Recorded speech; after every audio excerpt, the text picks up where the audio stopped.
We have Jonathan Trott, the head coach Afghanistan, the pre-match press conference, South Africa and Afghanistan semi-final in Trinidad. Jonathan, at the start of the tournament, you were asked whether there were few critics, of course, who thought that Afghanistan had a fair shot of making it to the semi-finals. You gave a very guarded reply then. What's your response now? Well, obviously they were right and they could see into the future. But obviously delighted, looking forward to the match against a strong South African side. We've played a game at Trinidad, so we've been there. There's familiarity about the ground and the conditions. So yeah, looking forward to it. And it's not every day you get to play in a World Cup semi-final. Obviously this is the first time for Afghanistan, very proud. But I know those guys are very excited to go out there and to play against South Africa. We had a good game against them in the 50 over World Cup where it was neck and neck for a while. They obviously won the game, but we're looking forward to matching up against them. Right. Jonathan, congratulations first of all. If I can congratulate you on behalf of the whole Afghan nation, what would be the 2 or 3 learning points from this game that you think you could take into the semi-final against South Africa? I just think batting, we've got to be better all around.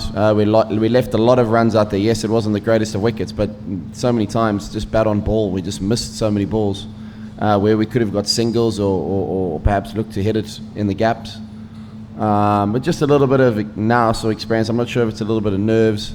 But heck, we're in the semi-final now, nothing to lose. Very, very positive from now on in. By no means do we feel like we're going into the semi-final just to compete. We're there to win the semi-final. We've beaten some major teams. We've won by large margins. We've won by tight margins. We've won in close games. So that's going to serve us well going forward to the semi-final. Some of us felt that probably some of the over-celebration from the Australian game might have impacted the performance in today's game.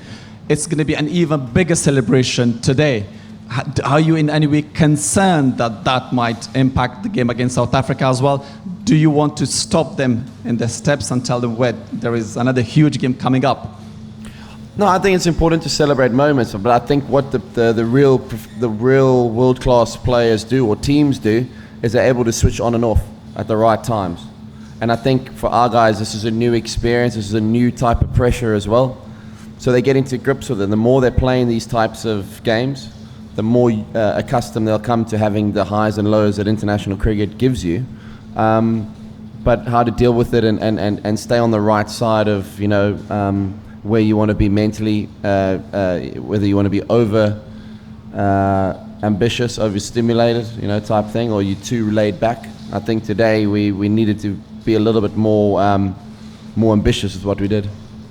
When you took over as the Afghanistan head coach, did you at some point feel that this team could achieve what they have achieved today? And if I can put it bluntly to you, Jonathan, is it really happening? Do you believe this team could actually go on and achieve something that I don't even want to mention? When I took over, I was astounded by the talent that I saw. I remember my first series was against Ireland, and I saw a few of the batters play some shots that were just, I had no idea how good they were. But there was a certain rawness to it all, and a sort of very, very sort of no real structure to how the game was played or thought about. Very talented, but the game is played, very mentally as well, and becoming more structured, professional in the way that they approach the game, the way that they think about themselves and their teammates is the most important thing. So I've just tried to change those things or try and add here and there. At no stage have I tried to, clip anybody's wings or haunt or, rein in anybody with regards to their flair and talent. It's trying to add to it and make, the bow of their arrow, if you like, even stronger, so that they can go for longer, win more games, and shoot for the stars even further away. A glittering career as a cricketer for England, including major wins, Ashes wins, and then today when they held you on their shoulders after the qualification was achieved, how did it feel, and where would you rate it in terms of your cricketing memories and moments? Yeah, it's a real surreal moment, I should say. The whole thing, the whole day, the last 4 hours, I have no idea what happened.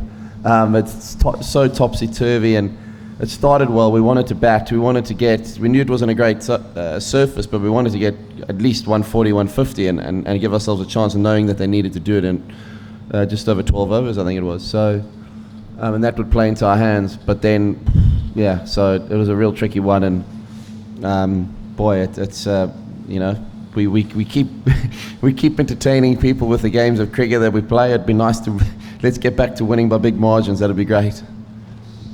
Again, if you can rate this amongst the moments or memories as a cricket player and now as a coach? I certainly think it's up there with that. One of the proudest moments that I've, certainly as a coach, but as a player, I think it's a different perspective you have and a different appreciation for things. As a coach, you're not really in control that much. You can sort of guide and help and plan. As a, you know, that you don't have that, you have that highs and lows, and that's why I coach, because I still have that highs and lows. I still long for those feelings. When you leave the ground, you're going to have that high, and sometimes, you know, the lows of, you know, games when you lose is what actually drives you for the next challenge, and it's a bit similar to playing.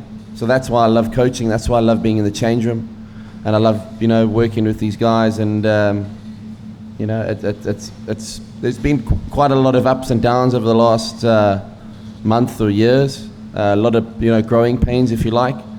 But you see the guys tonight or a couple of nights ago, and the smiles on their faces, and the country all happy, and hopefully cricket, you know, being re-energized, and new people playing the game, you know, in all different parts of the countries and the world that this stage is on. You know, that's great for the game. Coming back to the semi-finals, South Africa and Afghanistan, both in a way, I won't say uncharted territory for South Africa. They've been there before, but we all know how it has been tough for them crossing that line. Afghanistan, first timers in the semi-finals. So what do you think would the mindset be of both teams? Of course, you've spoken about your team already, but South Africa, and they've also won some really close games, including last night against West Indies. So what all to expect and what all to look forward to from an Afghanistan perspective as well as an overall perspective on the semi-final? I think it's a case of us just looking at what we need to improve on, which is a few little areas, nothing too major, just tighten up. And I think it's just a mind sort of mindset shift, if I like. But I also think, you know, we go into semi-final with no scarring or no history with regards to semi-finals. This is uncharted territory for us. Just going to go out there and give it our all. There's no, you know, preconceived ideas on it all, or history of failure or success in semi-finals in past years. So for us, it's a new challenge, and I think that makes us dangerous in the semi-finals as a side, with nothing to lose, and obviously a lot of pressure on the opposition. Just lastly, Jonathan, I wanted to have your opinion on something that I come across when I meet fans, but some pundits as well. Some people believe that perhaps when it comes to the structure or the makeup of the squad and the team, that perhaps there are fewer full-time batters and probably just one or two too many all-rounders. Is that because you think no batter is good enough at this stage to come through and make a place for himself in the squad, or do you think it's deliberate to go with that many all-rounders in the team? I've had this, and it's a good question. I've had this conversation, and I think it's again a mindset shifting that needs to be done. If you look at all the teams around the world, especially T20, the more all-rounders you have, the more options you give the captain with the ball, the better. If there are batters who bat better than all-rounders, then they'll play. But if your all-rounders batsmen are better than the batsmen you currently have, then you know you're going to play the all-rounder. Whether he bowls is irrelevant. If he's a better batsman and gives us that option, that's great. I think we've got to get away from the stigma of having 6 batsmen, a keeper, and a couple of bowlers. I think If you look at Australia, they've got all-rounders all around the park. You look at India, they've got all-rounders. You look at England, they've got all-rounders. So the top teams have all-rounders. We've got all-rounders. That's why we're in the semi-finals. We got a person like Gulbadin can come on and bowl, get us wickets, a crucial wicket. That's why you have all-rounders. Thank you very much, Jonathan, and all the very best for the semi-final.